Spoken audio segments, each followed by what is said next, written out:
I wonder if everyone could take their seats, please. Thank you. Oh, there's our distinguished clerk. Thank you.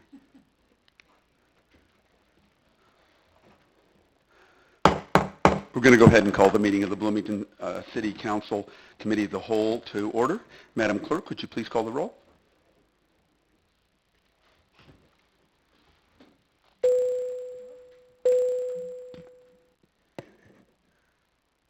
Councilmember Massey? Here. Councilmember Bolin? Here. Councilmember Mulongwe? Here. Councilmember Emig? Here. Councilmember Painter? Councilmember Carrillo? Here. Councilmember Black? Here. Councilmember Crable? Present. Councilmember Bray? Okay. Mayor Renner? I'm here. We have a quorum. We have 3 people for public comment. Just to remind everybody that on regular Fridays, that is Fridays before regular normal city council, or normal, Bloomington City Council meetings, just to make sure that we're talking about the right thing. Right in the back, we have from 4:30 to 5:30 an open house we have had for 6.5 years. Anytime you have questions or comments, if you want to engage in dialogue, you're certainly welcome. Our policy, of course, is to not respond to public comment. We have 3 people, and you have each have up to 3 minutes. Scott Steinley, Chris Collins, and Serena Fish. So Scott, you go first.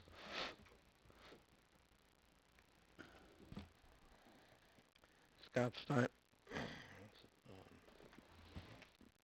Is Scott Steinling, Ward 5.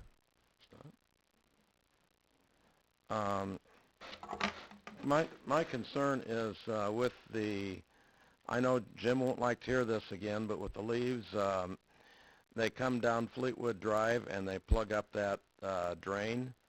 One time I had to get up at 2 o'clock in the morning, go out and clean that drain out. Fortunately, I heard it because the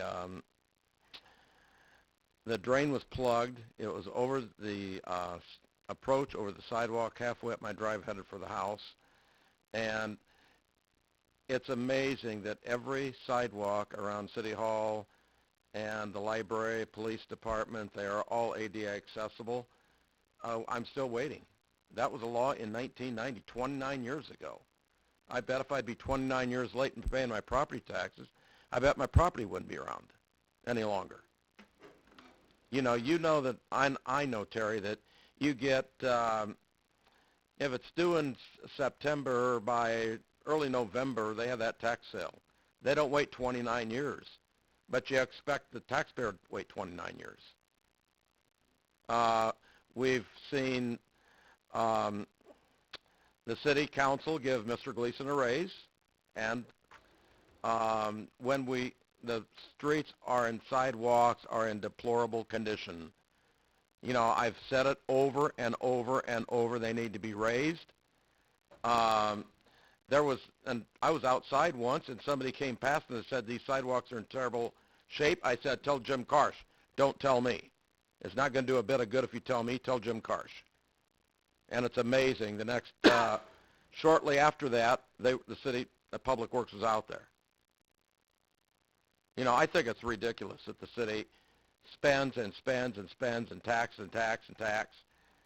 And, they don't try to control, they have no reason to want to control spending. And regarding the, mainly it's and the inlets, like I said before, they plug. The ADA law, that was in effect in 1990. I know I've brought it up before. Tonight, I'll bring it up again. It's 29 years, 3 decades.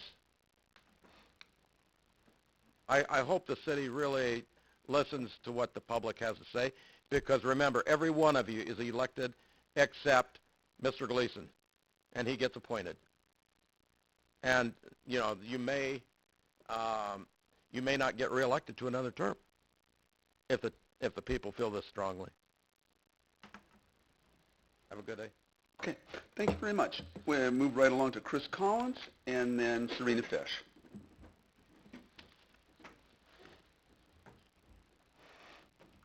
Hi, my name is Chris Collins. I'm the founder of a 501c3 here in McLean County, and I just wanted to come in and reach out to all the new faces that I don't know in the city council. I do know the mayor knows me, knows what I've been trying to do. But in your community, your businesses have stepped up, and they want to fix a problem, and it's a huge problem. And it addresses many different directions, but it starts with our youth. If we can teach our youth how to build a home in an hour, after school, after we feed them, we make sure they got the fuel to do it. But they don't have to think about it. They don't have to worry about it. They just get their bellies full. But then we give them the fuel for the future. And they can build a home in an hour that'll empty every shelter in the country. But it'll also give them an opportunity to start recovering and rebuilding natural disasters using the recycled steel. But your businesses have stepped up in this city to donate money every day of the year. The only thing that people need to do is say they're a Hope supporter. It's not that hard, but it's word of mouth advertising that if every person in here shared it with 100 people, I'm going to give you a quick example because I'm running out of time anyway, but projecthope.global is our website. I want everybody to look at that, please. But if you shared it with 100 people and only 10 people listened to each one of you is going to get 10 people to share it with 100 people. That's 1,000 people that just saw that share. Now, when only a 10% is going to listen, but 100 people is now going to share it with 100 people. That's 10,000 people in 3 shares. The 4 shares, 100,000 people, and 10,000 got it. Now they just shared it with 1 million, moving into the 5th time that they shared that message. If you want to give your children hope and give our veterans hope, give our people hope, we have a way to recover and rebuild every natural disaster and never use another tree. In this city was built a home in 2011. Congress wrote a letter to Obama and his administration about this home, and nobody in this city knows about it. But it was built in the middle of the woods with cordless screw guns with 5 guys that never used the material before. And it was stood up over on Clayton Street, and it was built 1,800 square feet with 9-foot ceilings, and the highest electric bill is $45, and the highest gas bill is $25. And there's no geothermal, no solar. We're putting solar on every home we build from now on. And I have an opportunity to use the GE building to get this factory started. And I want to be able to use the one out there in Normal, that 500,000 or 1 million square foot building. Give me a break. We could really put it together. But I got support nationally, internationally, and I need support locally so we can make this happen. I appreciate it. Thank you very much. Serena Fish.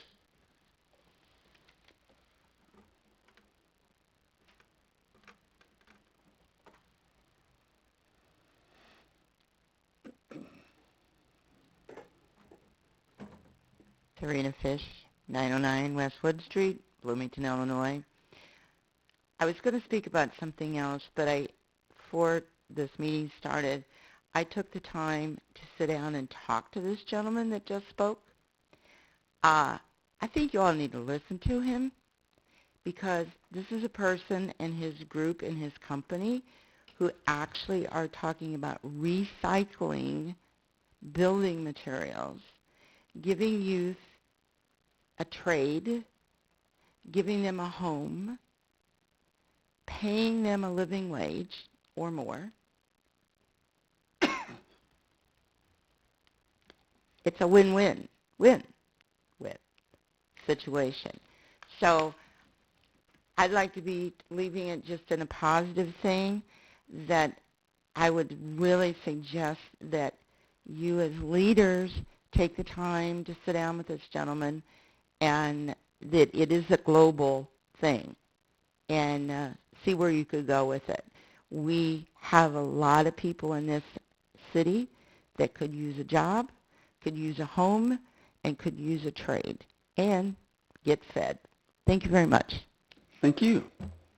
Next, we're going to move right along to recognition of appointments. And this is a group of people who have finished our Bloomington 101. They're graduates. And where's Nora? Is Nora? Nora, are you back there? Nora? Oh, she's not here to get accolades. I just want to thank Nora for really taking the lead on this, going back many years.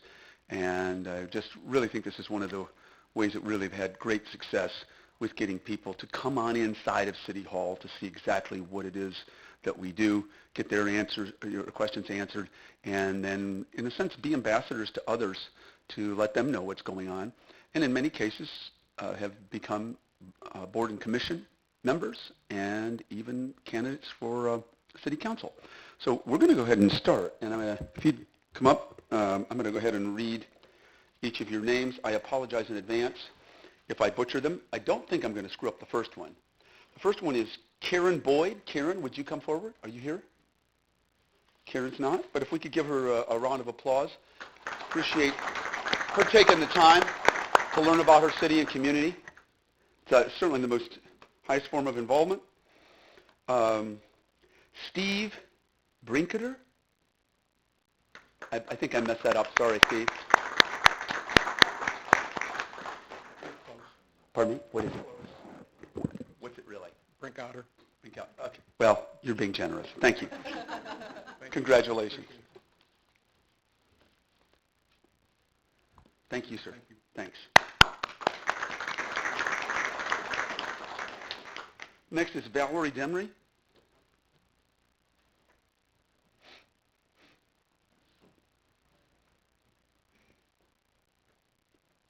Thank you. Thank you, Valerie. Appreciate all your time. Thank you. Thank you. Thank you, Valerie. Next is Mary Dodge. Mary. Mary's not here, but let's give Mary a round of applause. An abstention. And next, Kristen Duffield. Duffield? Okay, she's not here to hear me mispronounce her name. Well, let's give her a round of applause. Kieran Furr.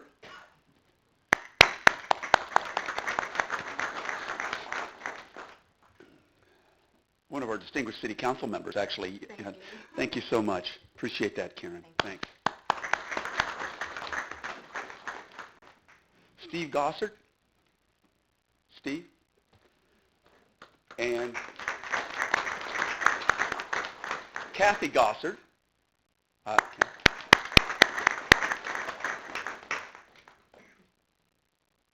Abby Gross. Abby? Okay. Going once, going twice? Okay. And next we have Dale Cole. And I know I messed that up, right? But you were one of our distinguished council members. Thank you so much for participating. Thanks. Lynn Landon. Lynn? I don't see Lynn. But thank you, Lynn. Cecilia Long. Cecilia. All right. Let's give her a round of applause. Whoops. I know she's here. Rachel Lund. Oh,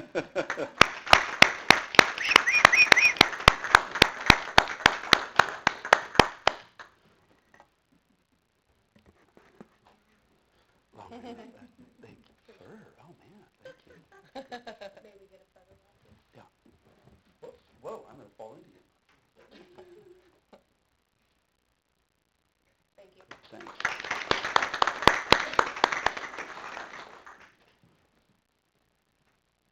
Julie McNamee. Julie? Well, thank you, Julie. Julie Morgan. Julie Morgan. Okay. Second Julie in a row. And Christy Newmister.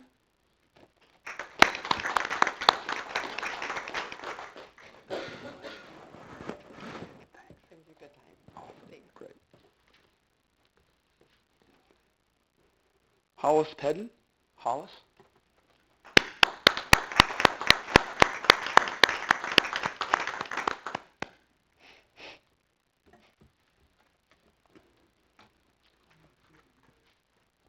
It's okay. Thank you so much. I appreciate it very much for all your help. Thank you.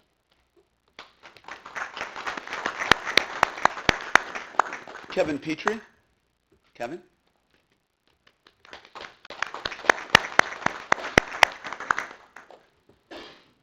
Lauren Pruder. Lauren's not here, okay? But thank you, Lauren.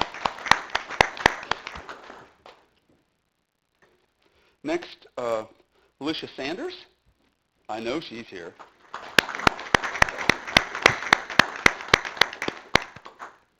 Thank you so much.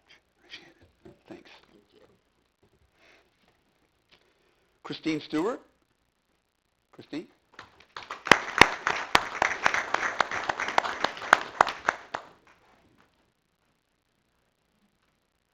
Very much appreciate it. Thanks. And next, Michael Straza.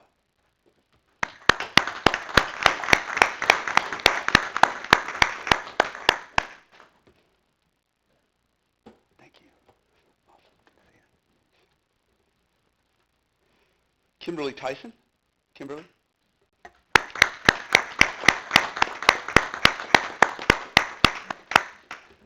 Awesome. Thank you. Oh, thank you. Your check's in the mail. I don't see. Shayna Wachinski. Shayna is not here? Oh my gosh, call Rip, please. Okay, let's give it a round for Shayna. Thank her. She's on the county board as well. We very much appreciate that, and we certainly appreciate the not only the participation of the people, but their long-term involvement, and we certainly hope that you'll stay involved, stay organized, stay involved in the extent that which you'd be a board and commission member, or maybe a city council member, or just a general citizen who's talking to us and giving us good ideas. We appreciate all your help. Thank you. At this point, if we could move to the consent agenda. Now I messed something up here, but we do have an electronic vote here. Consideration and action on approval of the Committee of the Whole meeting minutes from August 19th, 2019 as presented by the City Clerk's Department. And, okay, you're a millennial. What did I do here wrong? I had it fine. I want to go back. Yeah, head back. But is that, Maybe power? but won't that turn me off though? Oh, no, oh, there it is. No, I don't want to shut down. Don't want to do that. Here. City, oh, there we are. There you go. That look familiar? No, but that's all right. I'll tell you what, let me do that one. There it is. That's familiar. Millennials. Thank you. Millennials, yes. What would we do without them? Parking place theater. The first, again, item is the committee of whole minutes from the 19th. Are there any corrections or concerns, additions, or a motion to approve? Move we approve as presented. Move. Second. Okay, wow, that was good. Councilmember Black made the motion, seconded by Councilmember Matthey. Any further discussion? Seeing none, would you please go ahead and vote? Okay, something's not happening. There it is. Okay. All right. Beautiful. Motion carries 7-0. There are no nays to announce, Madam Clerk. We move on to the next item, consideration and action to approve Committee of the Whole meeting minutes from September 16th, 2019. Are there any concerns about those minutes or a motion? Moved by Councilmember Black and once again seconded by Councilmember Matthey. Oh, was that you? Oh, I'm sorry. Oh, okay. He beat you to the punch. There's a little bit of echo. Okay. Any further discussion? Seeing none, if everyone would go ahead and vote. Okay, I'm missing somebody. Oh, there we go. There we go. 7-0. There are no nays to announce, Madam Clerk. We move right along. Next, we'll move on to our discussion items. We have a presentation under item 6A of the Dimmitz Grove Neighborhood Plan. Many years in the making, and we're so thrilled about this. And it's prepared by the McLean County Regional Planning Commission. It's requested by the Community Development Department and the Administration Department. And we have a brief presentation and a brief City Council discussion. Again, this is really wonderful. You know, one of the jewel neighborhoods of our entire city. And I'm going to go ahead and turn it over to our City Manager. Thank you, Mr. Gleason. Thank you, Mayor and Council. Could not agree more. I'm going to turn this over to Deputy City Manager Tyus for opening comments. Thank you, Mayor and council members. As you know, the city should and has to be involved in the development of our neighborhoods. Excuse me. But how the neighborhoods ultimately look and feel and grow should be driven by neighbors and residents who live in those areas. The city's comprehensive plan actually calls for more neighborhood-level planning as part of our day-to-day efforts. Whereas the comp plan can focus on the big picture, neighborhood plans can actually focus on the more specific items that are more relevant, for lack of a better way to say it, to the neighborhoods. In July of 16, actually, the McLean County Regional Plan Commission worked with the Dimmitz Grove Neighborhood Association to complete a draft of the Dimmitz Grove Neighborhood Plan. That plan is designed to be a pilot for other work like that with other neighborhood groups. The document is designed to be a roadmap for the neighborhood's growth, as I said, and through collaboration with city, state, and neighborhood associations and other partners. That's the great thing about the plan, frankly, is that oftentimes there is a call for the city to simply do, and this plan actually is in collaboration with the neighborhood. There are action steps and long and short-term plans and goals, and they're actually assigned to differing groups, and so it's truly a collaboration and a partnership. As you know, the Dimmitz Grove neighborhood is defined as a 26-block area south of Washington, north of Oakland Avenue, east of Gridley Street, and west of Clinton Avenue. And again, as I said, this plan and putting it together was really a deep dive into the neighborhood's strengths, weaknesses, opportunities, and threats. And again, there is an actionable plan for moving it forward. Ultimately, the plan's goals are, 1, to preserve the historic integrity of our neighborhood, of the neighborhood. 2, to increase home ownership rates in the neighborhood. 3, to continue to enhance neighborhood safety and engagement. 4, to ensure development is consistent with the neighborhood's character. And 5, to promote the neighborhood through community education and awareness. And the great thing, again, is that this plan has been in the works for a while, as everyone knows. But a lot of these things are actually already happening, which is a great thing. I mean, they're moving forward. And so the plan for us would be to have a a discussion tonight about the plan. We actually have members of the neighborhood group organization here to speak to that. And then at the next meeting on the consent agenda for you to accept it if you so desire. And so we have Brad Williams, who is the president of the Dimmitz Grove Neighborhood Association, and we have Carla Robustelli as well, who is here. I believe that one or both of you maybe wants to say a few words. Come on up, please. Thank you. I just want to say also, this is just amazing. I wish that all of the neighborhoods in Bloomington would be as organized and as proactive as Dimmitz Grove. Thank you so much, Brad, Carlo, for all your hard work on this. Wonderful introduction by Billy, and your compliment, too, You're welcome. on our neighborhood. Thank you. Sure. Thank you. Thank you, Mr. Mayor, council members, for the opportunity to just share a little bit about this plan and the process. We are really delighted to have this opportunity. Really, this process started for the neighborhood in 2014. It actually took us 2 years to do this work. As you know, comprehensive planning takes a lot of work. You have to bring a lot of people together. You have to be really proactive in seeking input. And we spent a lot of time doing that. So what I hoped we'd be able to do is just go through a little bit of that process, share a little bit about it, and then we can sort of open this up for a conversation just to, if you have any questions or comments or concerns. To me personally, I think this process really exemplifies what's really special about our community, and that is neighbors and neighborhoods who come together to make it better.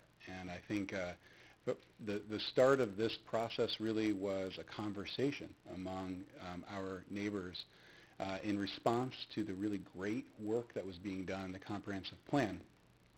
And this notion, this really simple idea that how do we take this huge plan and bring it down to the neighborhood level in a way that would both be useful to us as a neighborhood association, things that we could do to make our neighborhood better, but also things that would assess and allow the city to analyze and factor in as they were making decisions that may have an impact on our neighborhood.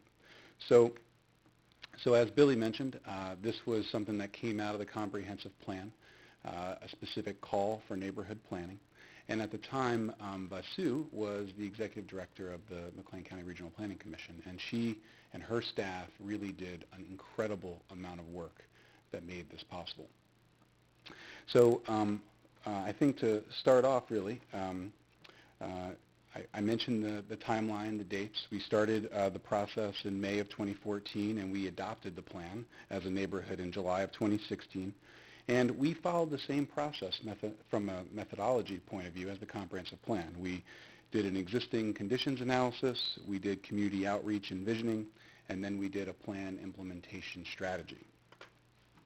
One of the things that we felt was really important, and I think is important anytime you're doing a planning exercise, is reviewing the history and context of our neighborhood. Dimmitz Grove is the oldest established neighborhood association in town. It's also the oldest part of town.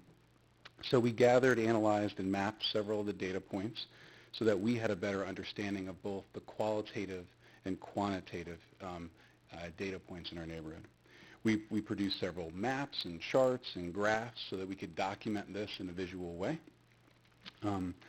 We also did a combination of neighborhood meetings and surveys. Our meetings would have anywhere between 10 or 15 people up to 40 plus people. And we'd be in living rooms just having charrettes with Post-it notes and boards, and like we would just be geeking out about our neighborhood. And it was really fun. I invite anyone to come to a neighborhood association event. They're really super fun. And then we knew that not everybody could come to those. So we did surveys, and the neighborhood has block captains. Every single block in Dimmitz Grove has somebody who's assigned to it who's just looking out after that block. And that person took surveys to every single door, knocked on the door, sort of explained what we were trying to do, and encouraged people to fill out surveys. So we were really proactive about getting as much input as we could because we knew people are very busy in their lives and sometimes they can't show up to a meeting. So this allowed us to understand neighbors' concerns, to present existing conditions, map assets and challenges, establish a vision and goals, and then we were able to present our survey results and a final draft. We developed a SWOT analysis, the strength, weakness, opportunities, and threats, and that's well documented in the plan. I think that gave us a real nice opportunity just to sort of get a picture of our community. We had 38 respondents to the survey, and like I said, several meetings over and over again with anywhere between 15 to 45 people. And we had a really good blend of people who owned their buildings and people who rented them. And we wanted to make sure that we got input from everyone, no matter whether you owned your property or you rented it.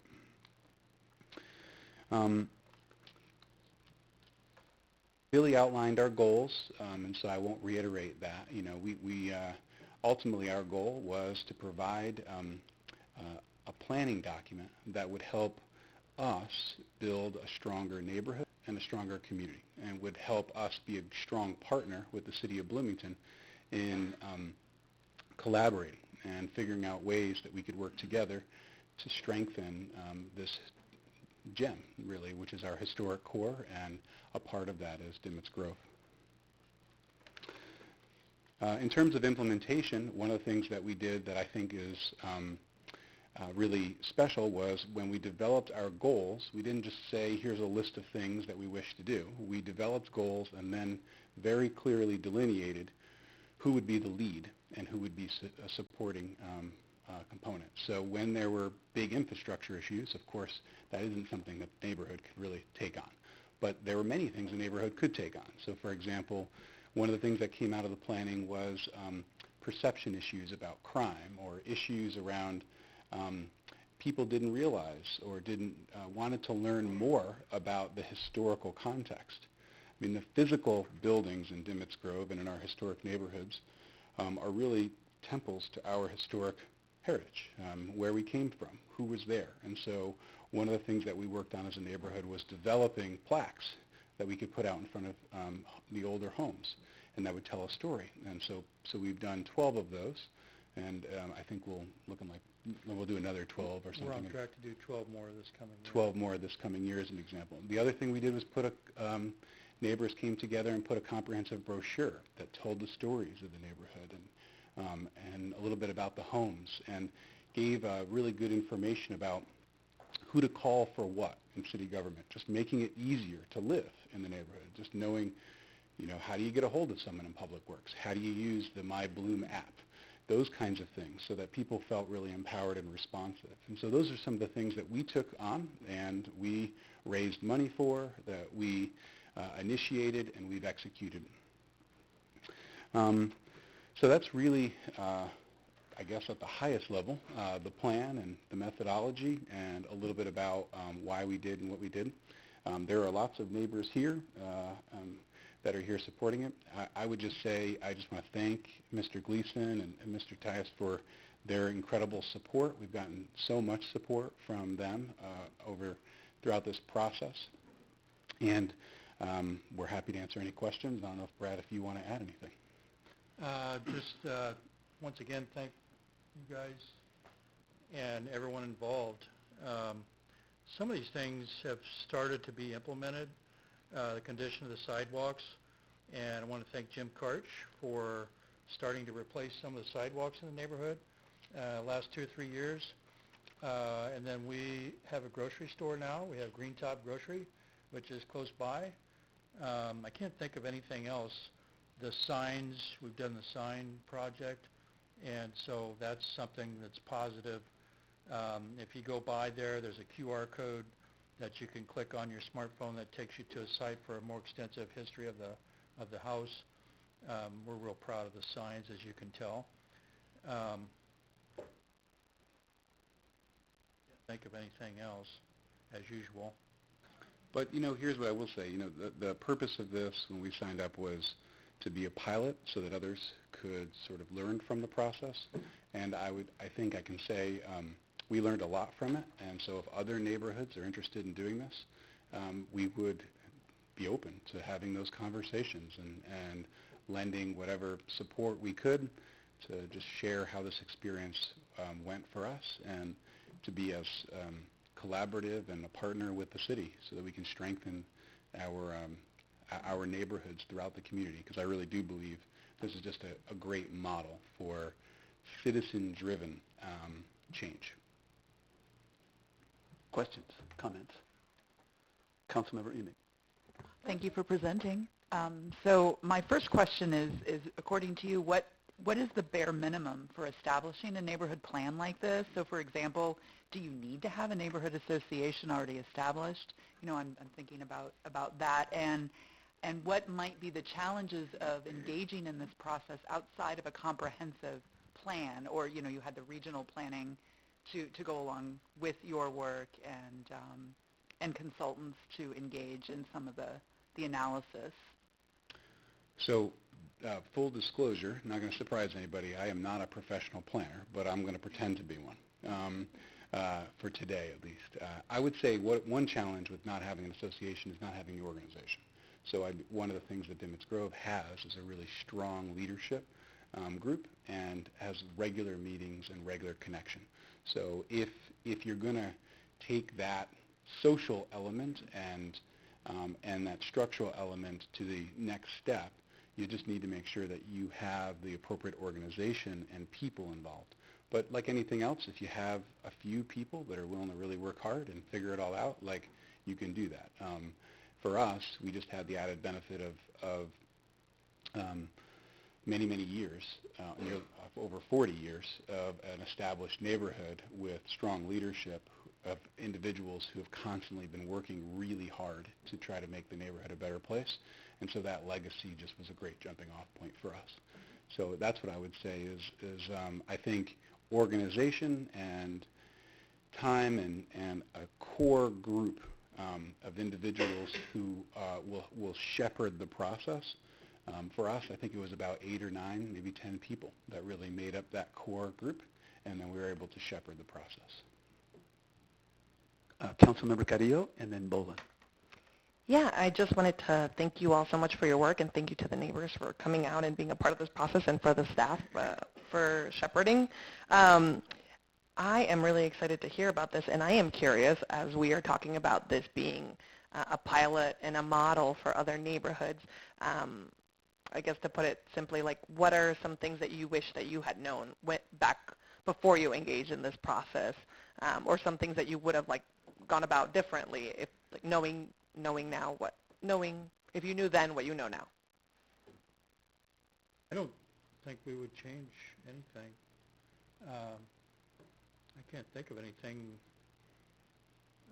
that I really went wrong or anything like that. Mhm. So I'm pretty happy with the results of what we got here. We just about got a standing ovation from the Planning Commission. That was their reaction to the plan. They were very impressed. And then Mr. Tias came to a neighborhood meeting, and he basically said the same thing. It was a reflection of what the Planning Commission had said. And so we've got nothing but positive responses, which is what that would be the best I could hope for. I think one of the because no one had ever done this before, we didn't have, as a community, as an organization, city organization, a clear-cut, this is how it works. So we knew going into this, it was going to be kind of clunky.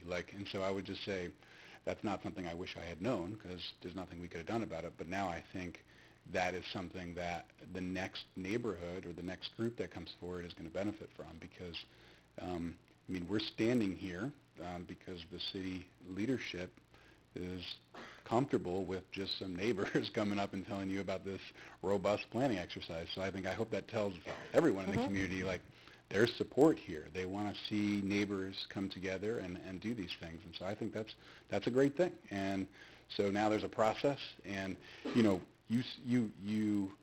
won't be a secret, the timeline. We started this process in 2014, and we stand before you today in November of 2019. So that took a while. I hope for the future neighborhoods it doesn't take that long. And it won't, based on kind of the support and leadership that you have in place now. Yeah, I guess maybe that's one follow-up question is, because it was a longer process, what are some specific things that come to mind that could have helped for that to go more smoothly? I get that you all were kind of the guinea pigs of this, and so thank you for doing that. When things go slower, people have a limited amount of time. It's an all-volunteer deal, and so this person has other obligations. You just can't, everybody can't get into it all at the same time, so it ends up taking more time than if you had a day after day type deal where you got paid to do it or something. And I think if the neighbors are comfortable with the pace, then it sounds like you all had a great time geeking out. So, well, I think for us, we built the plan was put together in such a way that we were empowered to take action regardless of what happened with the city. I think it's fantastic. We're here, and I really hope you are able to support this plan. But we weren't waiting for the city to make things happen. We recognized the things that we wanted to do, and we did them, and we pushed and advocated for the things that we cared about in the plan and throughout the process.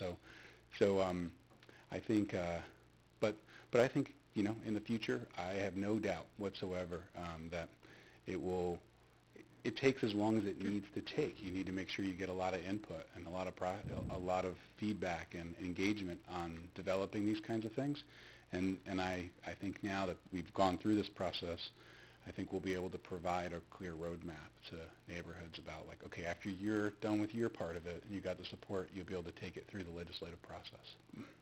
It's a win-win. This is a win-win thing for our neighborhood and our community, because our neighborhood gets better, then the rest of the community gets better too, regardless of whether or not anyone else takes this on.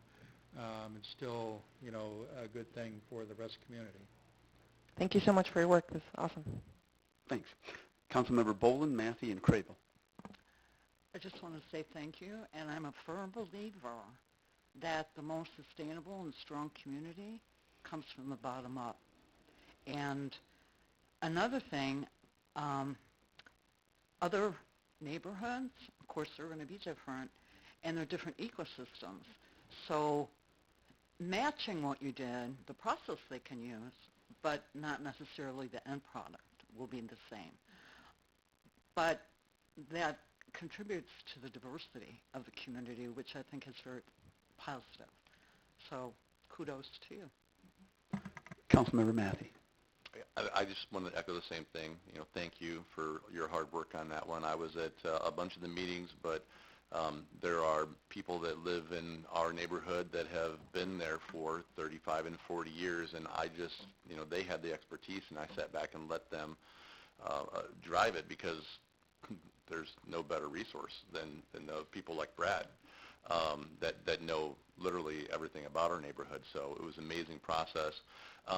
Jen, just to answer one of your questions, it did take longer, but during that period of time, we got a new city manager, a new deputy city manager, new people in community development. So, but when Tim and Billy came on board, they were hugely supportive right off the bat, and it did take some time, but there was a lot of changing inside of the city during that period at the same time too. So that probably contributed to at least a year of the delays, if not longer by itself. So, and I love the idea that we can keep marching through and do these plans, especially in a lot of the older neighborhoods. We can highlight the particular challenges of each neighborhood because, our challenges in Dimmitt's Grove are different than West Bloomington, that are different than South Hill, different than Franklin Park. But a lot of our older neighborhoods have been left on their own for 15 and 20 years, and not left on their own, but maybe didn't get as much attention as they needed to while the city was rapidly expanding. So this brings some of the focus back to some of the challenges that the historic neighborhoods are facing. And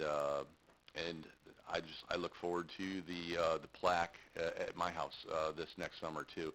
Kelly and I just got to finish writing the entire history, which is interesting when your house is 115 years old and all the changes that Bloomington has experienced during that period of time. So thank you guys. You guys did an amazing job. Thank you to Herb and more to your wife, Herb. And keep going forward. Thanks. Councilmember Crable and then Black. Again, just thank you. I think this is a great ground-up way to make the city better. I like that it connects with, aligns with the comprehensive plan, and that's great for you guys as a group, that you can advocate and say, we need this, and it's consistent with our plan, it's consistent with the city's plan, right? So I think that's good. Also wanted to commend you on some of the SWOT analysis and goals. I didn't realize all the rentals. I didn't realize that, and some of the absentee landlords. And then I like how some of the opportunities are to increase diversity in the neighborhood as well as affordability. So thank you. Councilmember Black. Thank you, and I won't pile on and say thank you more, but thank you more. I guess for mine is more of a comment, and I see Bob Mark back there, and I know that we've gone through several iterations of city managers and staff in that role, but I really believe strongly that the city should be taking an active role in developing these types of neighborhood plans, not just in Dimmitt's Grove, but elsewhere. And I think it's incumbent upon us to help build that sense of community and bring our resources to bear to make that happen. So as we start talking about getting more and more folks involved in these types of processes in 2020 and beyond, I really think that we should be leveraging our staff as much as possible to make that happen, because as we've all seen, these types of reports, these types of plans bring good. So I'm excited, and I wanted to, as we start our budgeting process in the next year, what does that look like? Is there a financial cost? Is it a time cost? And I really am excited that staff is embracing this as a way to help build community. Thank you. Oh, Councilmember Bolin, you had another one? I'm going to challenge Scott. I believe it needs to come from the neighborhood, and I think that's why you're so successful with your neighborhood and the plan coming forward.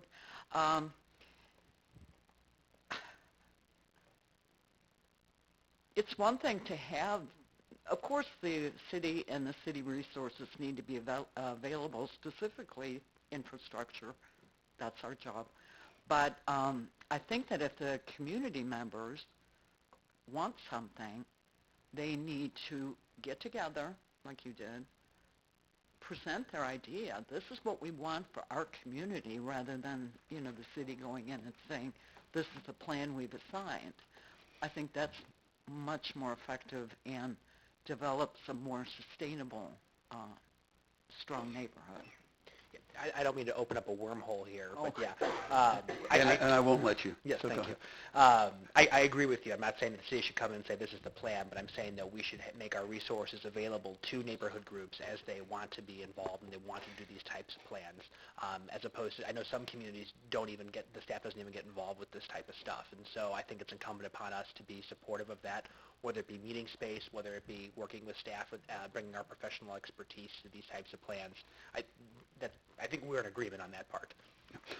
Last but not least, Councilmember Carrillo. Yeah, and I wanted to chime in and say, I think there's also something to be said for neighborhoods that have a larger concentration of lower income people, because to be able to participate in a process that is this engaging, like it's a really good thing, but it also requires somebody to be able to carve that out in their schedule, which a lot of our residents, for example, on the west side, can't. And so the support that we can lend them, I don't think takes away from the agency and empowerment of the neighbors, but certainly we can't treat all the neighborhoods with the same cookie cutter formula. You know, they each have their own challenges, and we have to be willing to approach them differently.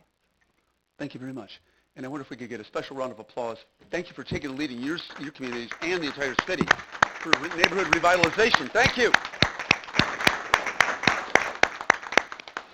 We are going to be skipping item 6B this evening because of an illness, and we will have that at a subsequent committee of the whole meeting. And we're going to move to item 6C. And under item 6C, we have a presentation and discussion of the 2019 asphalt and concrete road work as requested by the Public Works Department. And so I'm going to turn it over to Mr. Gleason and staff. Thank you, Mayor and Council. This is something that I promised earlier in the year when we were going through the locomotive fuel tax discussion March, April of this year. This is going to be a culmination of our construction work throughout the course of 2019. And you're going to see this at the Committee of the Whole meeting every November going forward. It's an opportunity for us to show you as a council, but probably more so the community, what we're actually doing with the taxpayer dollars that are invested in the state motor fuel tax and the local motor fuel tax. It also is an opportunity for us to recognize staff that have participated in this, the union participation, the state with IDOT, but then also the local contractors that were very much a part of these projects and made this, I believe, an extremely successful construction season. So road work wrap-up. Here you go, Jim. Thank you, City Manager Gleason. Mayor and City Council, it's the perfect night to talk about road work wrap-up because it's a committee of the whole. And it took a committee to get all of this work done. There is a lot of people to thank. There's a lot of, this is really a celebration of a lot of the work that's happened. Very picture-driven. Those are the only words you're going to see as the intro slide. Past this, it's all photos. I'd like to first start with our own crews and the work that they do. We have our own internal crews, streets and sewers. I'd like Colleen Winterland in the back. She's going to stand up. She doesn't want to, but I'm going to make her stand up. And yes. Thank you for that. She loves that. No, she doesn't. She has leopard print steel-toed boots, and I love that because that's the kind of flair that she's got. Great style and a great superintendent. She runs a crew of 19 employees, and she belongs to Tim's Get Stuff Done Club. So she very much is always dispatching and getting a lot of the work on our streets done. Our employees in that area also, we're really proud of them because they don't just do the asphalt and concrete. You'll see that, of course, with some of the asphalt work that we do, this is Jason Kennedy. I think I've mentioned him multiple times before. He is a maintenance worker of the year in the state of Illinois a year ago. And so we're really proud of the work that he does. He runs the hot asphalt crew throughout the year. By the end of the year, they'll have probably about 2,300 or more tons of asphalt put down. And they do that by hand. He and his crews, his laborers are always very strong. So we're really proud of them. But it's not just about the asphalt that we do. We also have done about 60 patches of concrete work. But we also do the traffic line painting on our night crew. Many people don't know that. We also take care of our traffic control signs. We have 25,000 traffic control signs. So a lot of the work that gets done by our own crews is throughout the city. They do this every day, day in and day out. In addition, Whenever you see leaf collection, whenever you see snow removal, whenever you see the spring and fall bulk waste collection, the employees in streets and sewers also step in and help supplement the workforce to be able to get that done. So again, all full utility work that our folks do, and a shout out to Alderman Craybill, Councilmember Craybill, who came and actually threw some hot asphalt. We really welcome all of you to come do that. It is a wonderful opportunity. Even lent him my steel-toed shoes, and he got them dirty, which was great. All right. Again, we're really thankful for the work that our own staff does. They do a wide range of type of work. We're going to shift next and talk a little bit about some of the concrete work that is done, so our sidewalk work specifically. I'd like to highlight for you one specific project out of all of the amazing sidewalk work that's done. I'd like to talk about the Regional Alternative School. This is right over on Washington, West Washington, 408 West Washington. Principal Brian Kendall, he also gives a shout out and a thanks to our city manager, deputy city manager, specifically Deputy City Manager Tyus, who attended a lot of those meetings. There was a really creative project that was done here at this school. Right in front of the school, the city contributed. The school also contributed some money, and the labor unions also contributed some effort. So we were really thankful. The Gildner and Stark provided discounts for some of the work that they did because they were helping to train some of the students. One student in particular I'd like to highlight for you. His name is Michael, and he is a student at Regional Alternative School. And he participated, actually was out learning some of the trade those days, and we're really proud of him, an 18-year-old senior who wants to work in the trades. He's actually out every day working with finishing, laying some of the brickwork, and they actually even, Steve Gildner was going to be furnishing a letter for Michael so that he has the opportunity to get into the apprenticeship program. In a quote from Michael, "This is an awesome experience." So we were really proud of that. I give a lot of thanks to Steve Arney, who is right there, and he's going to stand up, who again hates standing up. Yes. His brainchild, really neat how he partnered not just with them but the property owners. So again, we were thankful for that because for Joe and Ruth Haney, a lot of our council know them. They were wonderful participants and helped. Melissa Hahn also was wonderfully helpful in this process too as the economic development coordinator, and really trying to make sure we kept our downtown, keeping us as uniform as we can in a lot of the efforts. Because we even incorporated historic brick from some of the building in the pavers. So it was really a great program. Moving on, we did a lot of other sidewalk work. I wanted to highlight that, but we also did approximately 3 miles of sidewalk work this fiscal year. So a lot of sidewalk work was completed. We had work done by Rowe, Wascon, and J.G. Stewart. We completed about 150 ramps. I love this photo. This is really a great photo of a before and after. I just love the look of that. It just looks so much better before and after. I got to do it one more time. So this is the before shot. And again, this is more an historic neighborhood where we have some of the curb guard on our sidewalk, which is more unique, and it's, again, such a unique amenity to the neighborhood. So this is a great improvement, and so we really want to give a lot of thanks to that. Now we're switching gears to pavement preservation. This is an aerial video done by actually Tony Meiselas, a civil engineer in the back. Tony is a drone pilot who flew this, and we're really thankful for Tony. Yes, we can get some thanks, Tony. All right, Tony. Yes, well done. But really great shot of the overall pavement preservation that's done. I'd like to give a shout out to Tina Riverman. Tina, if you could stand up with Cam Midwest. Thank you, Tina. They did a great job. Cam Midwest did a wonderful job with our Reclamite, CRF. As you can see, what this does is this is petroleum oil that is placed in different streets, a lot of them the ones that are C85. You can see they were the ones that had more of the more cracks on them, and so they were really trying to seal those in. So we were able to put asphalt chips in those and be able to try to seal that up. The Reclamite process was one that actually was a little thinner on newer streets.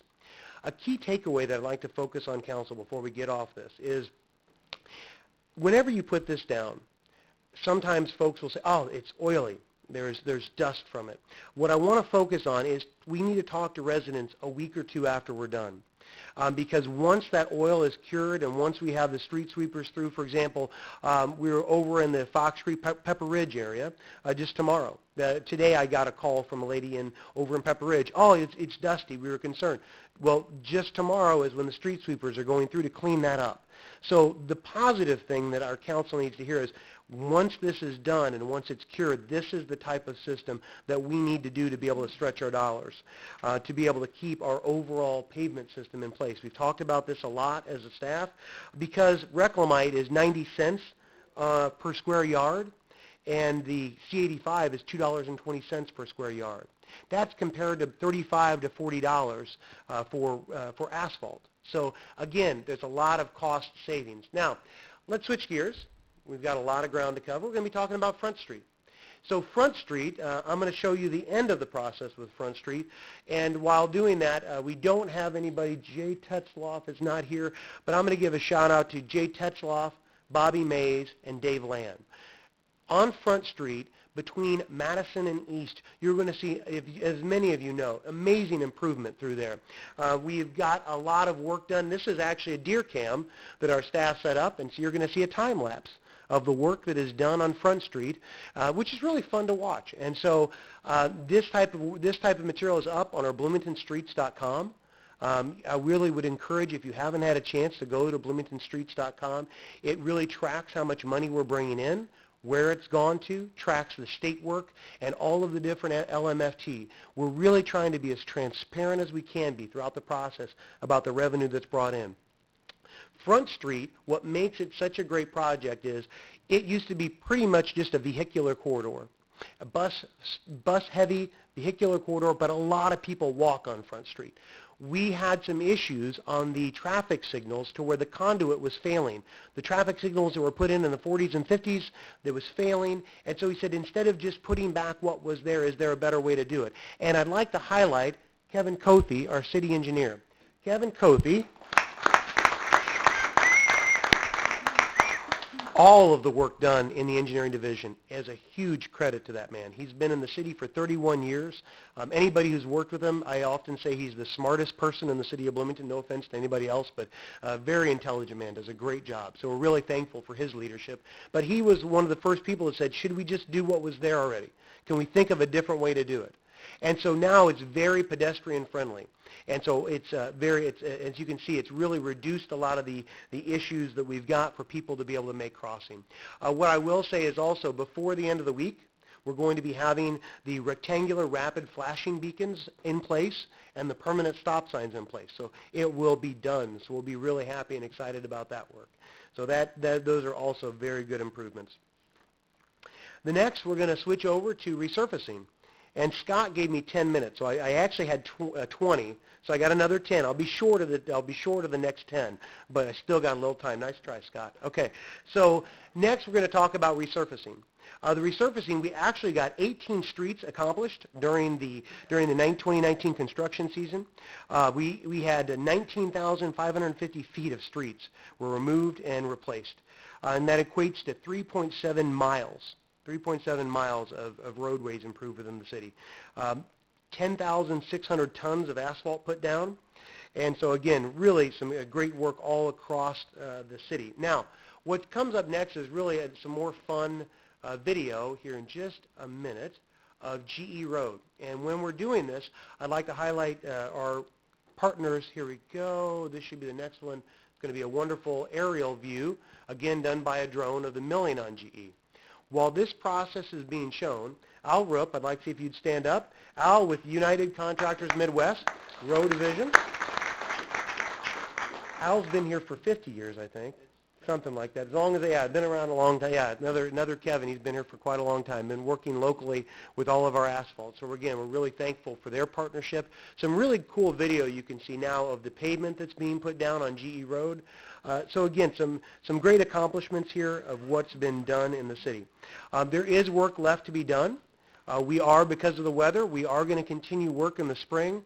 But one of our big goals was to show you the excellent work that's been accomplished, the partnership among a lot of different people, and what we do have to celebrate. Again, I'll encourage our council to go out to BloomingtonStreets.com, transparent, a lot of information. There's a lot of work coming up over the next 5 years through the state of Illinois. So we're going to see over the next 5 years is going to be a very exciting time for the city of Bloomington. So with that being said, we'd like to take any questions that you've got while the video is still playing. Okay, thank you, Mr. Karch. Questions, comments of council members, and obviously we know this is a very high priority for our city. It's been neglected for so long, but we're obviously, pun intended, putting the pedal to the metal to fix our streets. Council member Milawambwe. Not a question, just a brief comment, just to say thank you very much for all the work you've done. I actually travel through GE Road on my way to work, and I do remember at times getting a little bit frustrated because I, I had to make a little detour here and there, but at the same time, though, I was reminded that, in about a couple of weeks or two, then, the road would be almost perfect for me to drive on. So just a reminder to all citizens that, especially as you mentioned, that we're going to see a lot of work in the next, 4 or 5 years, that when they do experience those frustrations, it's for a good reason. Thank you. Good comment. Thank you. Councilmember Matthey and Crable. Yeah, thanks, Mayor. Thanks, Jim, to you and all the staff. I really appreciated what you were saying about the Reclamite process. I did get a bunch of comments when Bizzle Street got done in the South Hill neighborhood, and the only thing that some residents had asked is maybe that alerting process that it's going to happen be expanded out a little bit more.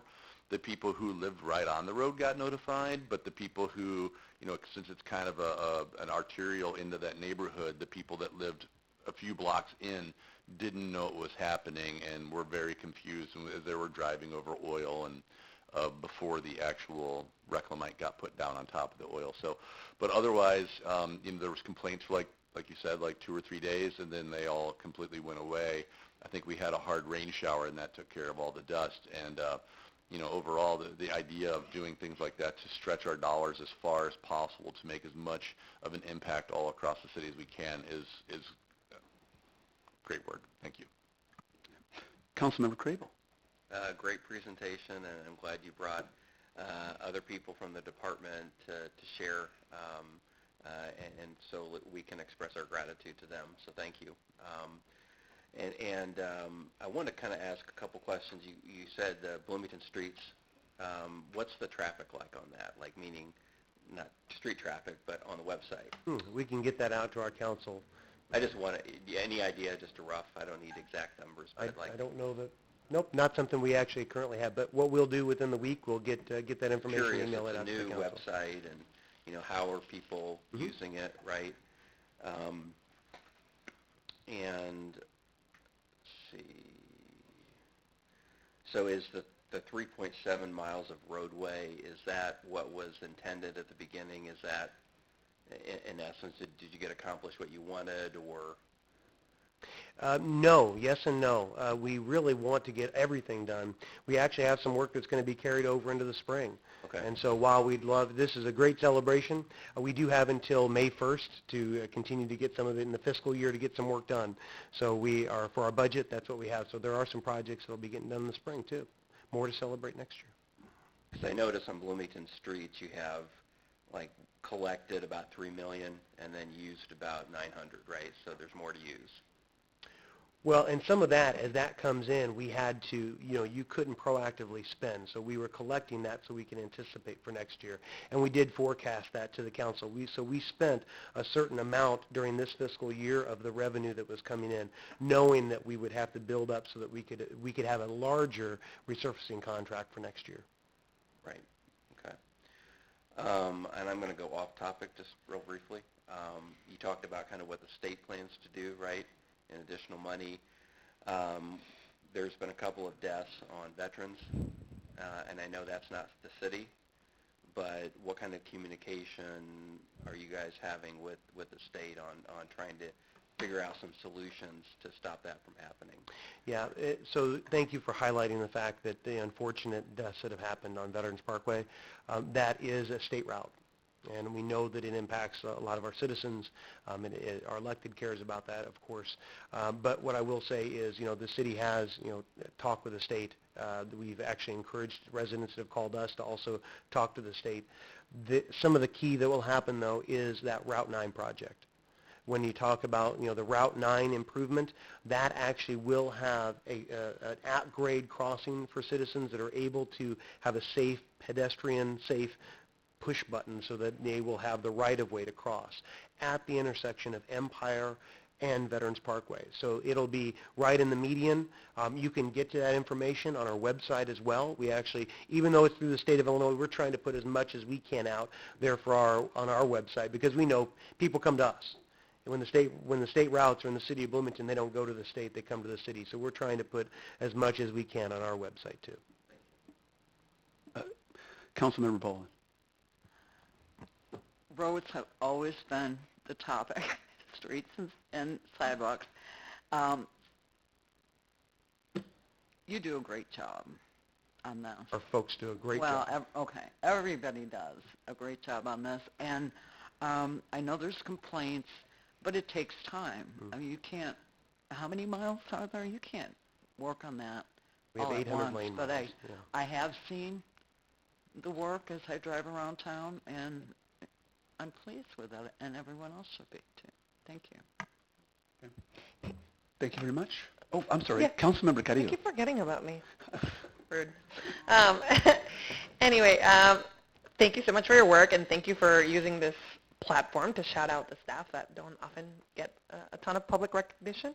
A quick question, and maybe this is a silly one, but while we're on the topic of streets, I mean, I think last I understood, and this was before I was on council, there was a streets plan that this council, well, I guess not this council, but the last council did work on, but it was never approved, right? Like, Correct. so is that something that we're expecting will come back up so that we can have a sense of what projects are going to be? And that actually was not a resurfacing. Let me just highlight that is good question. It is a draft streets master plan that was done by Hanson Engineering. I'm going to say probably in 2016, 2017, and it highlighted 25 larger capital projects of some note. The city staff actually has been taking forward movement on Hamilton Road, Fox Creek, and has looked at some of the other roads as well. So staff can revisit that. We can talk with our engineering division and kind of relook at that, talk with the city manager to see, is there still, and what's the approach, and does it need to be refreshed? But we have actually been taking some action and forward progress on that. Yeah, I guess that, yeah, I wasn't entirely clear whether that's something that needed to come to council and then just for whatever reason there wasn't consensus on here about what those projects needed to be. But that is something that I certainly would be interested in having as a conversation maybe in the new year. Very good. Councilmember Emick. That reminds me. So thank you, Jim, for everything. And I also just want to note that you and your staff are very responsive. Whenever I reach out, I appreciate that. So thank you. And I think we had a conversation relatively recently about going forward, and you had mentioned that there's going to be a process by which we will be able to participate more in the future determination of which streets and sidewalks. And I just wondered if you could speak to that. I would love to. Okay. Probably not enough time, but I will do what I can. So I'll get the shepherd's hook on me here pretty soon. But DOT software is something that infrastructure solutions is something that City Council approved, and we have been working diligently on putting our own streets into the software that we've got the ratings. We've been working on the ratings since 2009, and so that was input into the software, and then it does the optimization and spits out something for the next 5 years. And then the intention is that's the beginning. So then there's the dialogue with the council and how do they, the input from the citizens.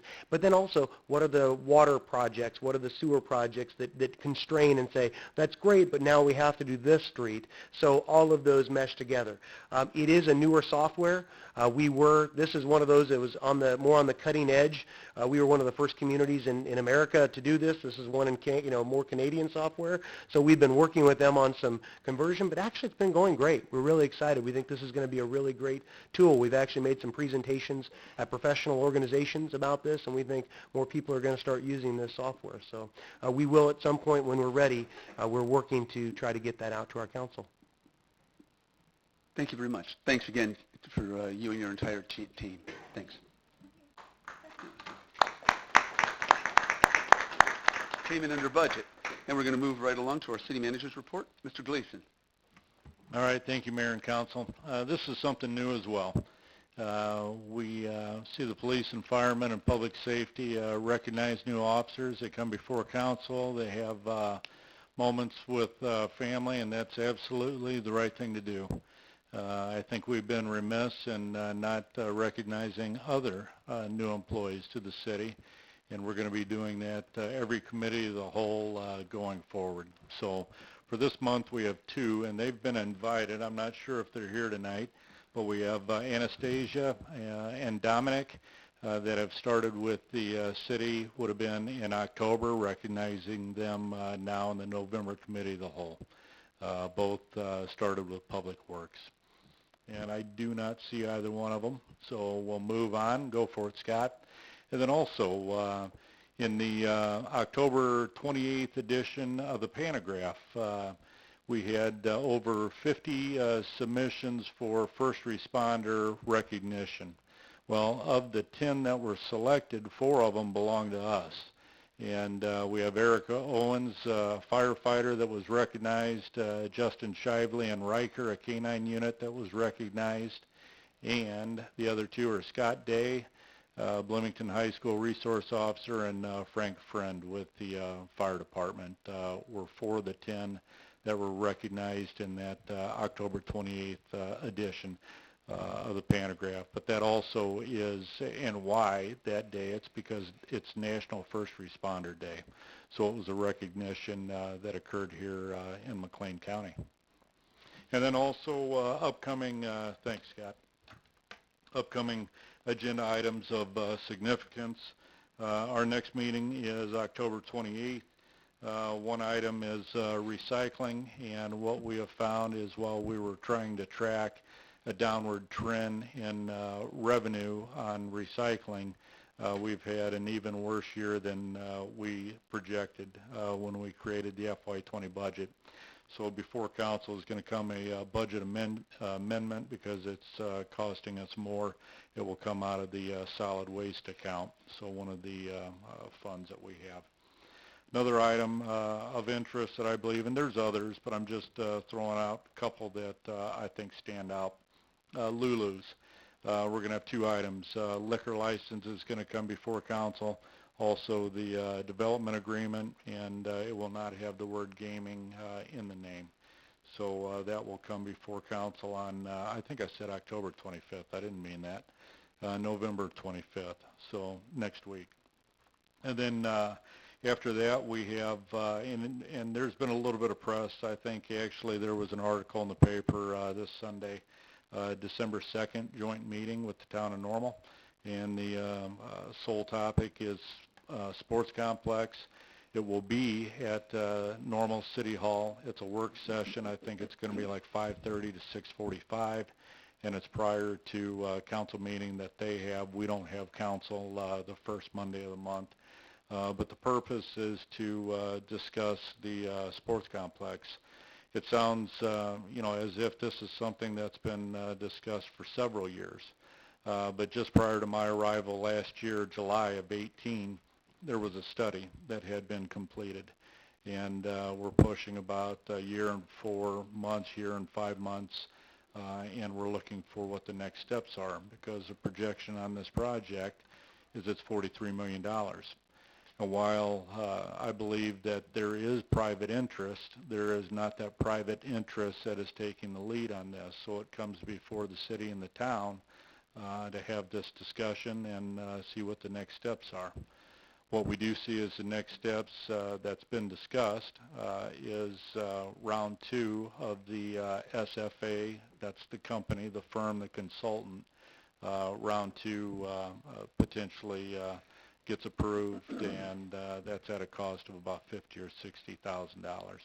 So just a discussion. We know that we're absent a whole lot of information and the possibilities, but it's just bringing this before the community and have an open discussion about it. And just on that, with the respect to the Convention Visitors Bureau and the some of the media attention on that, is the I think there's pretty broad agreement that the private sector needs to help take the lead on that. The question is, how do we manage that? Would it be a blue ribbon commission that takes the lead, or what might that be? And I think that was the spirit of the discussion.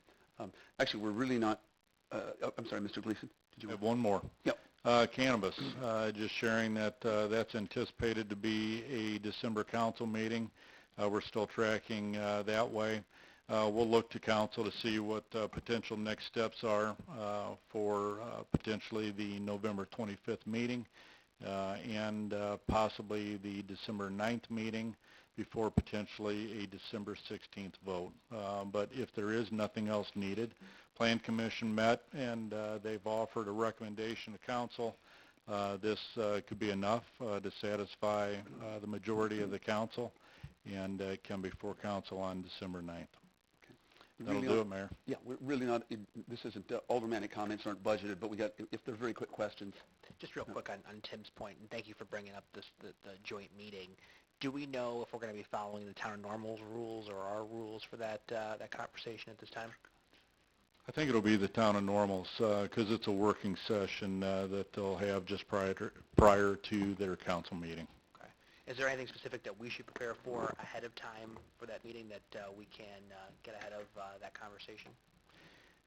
I think you guys have done your homework.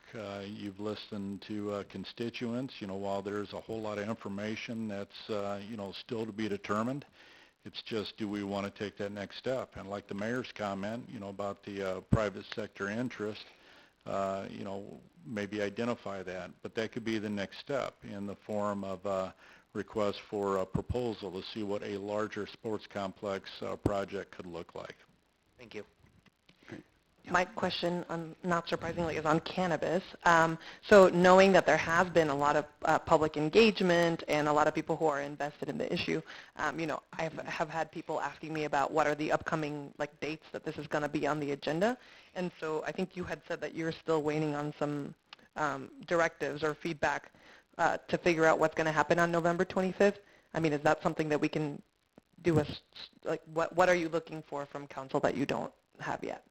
I'm just going to finalize soliciting some feedback. Is this discussion, I would not imagine on this topic it's unanimous, but is there majority support that we've heard enough and we're just waiting for this to be a council item in December? Or is there a majority support that there is invitations, while invitations were extended to many in the community for the Plan Commission?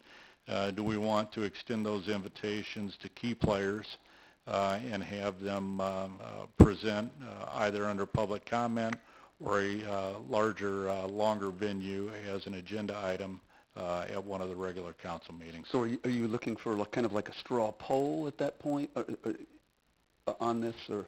That is definitely what I was working towards. Yeah, that's what you're working towards. Okay. Okay. And then you're still waiting to hear from the Planning Commission? Is there anything else from the Planning Commission, or are they completed? Plan Commission is complete, and we'll share their recommendation with council if you've not already received that, and we'll look to what the appropriate next steps are. And that was yet another opportunity that we've gone through for many, many months on this topic, and lots of people were given notice. Some of the people like District 87 Unit 5 and many others who, as I understand, did not show. No, that's correct. There were many that invitations were extended. It's just up to council or the majority if they want to direct me and staff to, extend an additional invitation. And it may not just be to Unit 5 and District 87, but I'll follow your lead. Okay. So at this point, when are you looking for? Are you looking for that this evening or sometime? You're looking for it quickly because obviously we're getting toward the end of November, and something's got to happen because it's going to be legal January 1st, no matter what we do. That's true. As an aside, running a parallel path, definitely, we're all hands on deck for things outside of what the Plan Commission just discussed, because you're right. This does become legal on January 1st, but to your specific question, we'll be publishing the agenda for November 25th, Thursday, lunchtime. So I've got a couple of days to seek input from you guys, if not tonight. Okay. All right. I guess just to close things out, from my perspective, and I think I share this with you via email, but for the purpose of contributing to that clarity, I do think that we've given folks a lot of opportunity in the last several months to engage either with the task force or with the Planning Commission or to come and make comments to this body. And I would like to see us put it on the agenda as soon as possible. If we could communicate those things directly to Mr. Gleason, because I thought we were doing straw poll. We're really, if I'm not mistaken, if I turn to my legal counsel, we're not supposed to be having aldermanic comments, but we've kind of gotten to an aldermanic comment mode. Mr. Boyle, is that? I think it's all right to have some minimal discussion. Minimal discussion. Okay. Let's, since minimal discussion, Mr. Craybill and then Milawambwe and Matthew, but again, we really aren't. We really don't have this on the agenda as aldermanic comments. Related to the manager's report. Related to the manager's report. Okay. Related to the manager's report, I would just say that we do have two other opportunities. If we did have the vote on December 9th, people can come and speak during public comment before the next meeting, before the December 9th meeting, and we can all, if we have people that we think the rest of council should hear, we can request that they come to speak during that already allotted time period or submit things in writing. So I still think there's time to do that, but I think we should be ready to do something on December 9th. And then just on that, just so as much as possible, when comments are made, if people could focus them on the things that we have control over, right? It's going to be legal in Illinois, okay? That part has been decided. There are 48 states that have either decriminalized or legalized medical or regular marijuana. Some people have said, well, the federal government hasn't legalized it. That's true, but they're not likely to sue 48 states. But regardless, they aren't going to be suing us. Our charge is a very narrow one, and if we could, kind of focus on that, the decisions that we have to make, I think we'll do a better job. Alderman Milawambwe. Yes, so related to the city manager's comments, I think we have a couple members who are not here today, so I think I would rather we wait until December, whether it's 9th or 16th, doesn't matter to me. But I also think we probably should wait for the Planning Commission's minutes, right? Those would be included in that.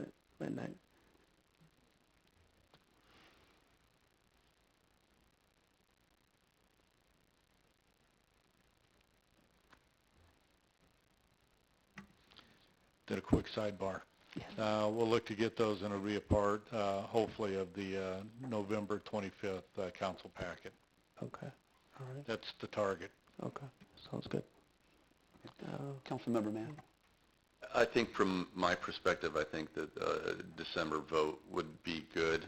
Personally, I think that just at some of the conversations that we've had, that there are a lot of questions about each of the individual possible cases that have been presented, and I think that I would like to see those split out as separate things that could be voted up or down for each one of them, because I know different people I've talked to have different perspectives on each different category, craft and processing and transportation and all that. So I think that might make it, while a little more cumbersome for us to vote on each one, we could kind of narrow it in what we want. And then the other thought I had is for the November 25th meeting, I don't know if it's too fast or not, but I would like to see some conversation on the trailer bill that's out right now. I haven't finished reading the entire thing, and I don't know that I'm always the greatest at translating the Illinois General Assembly into English, but it's 400 and something additional pages, and to see if maybe they fixed some of the things that we thought were problematic inside of that bill. So maybe that could be something we talk about on November 25th, and then shoot for that December vote would be my 2 cents. Thanks. Again, if we could, given that we also don't have two members here, send any of that feedback to Mr. Gleason. Okay? Right. And at this point, we don't have an executive. Oh, I'm sorry. Did you have? Oh, I'm sorry. Okay. We don't have an executive session. So at this point, is there a motion to adjourn? Whoa. I'm going to go to the firster-in-chief, Alderman Millamboy. Man, that's some of the greatest enthusiasm I've seen in a while there. And the second by Council Member Black. All in favor signify by saying aye. Aye. Again, those opposed can stay.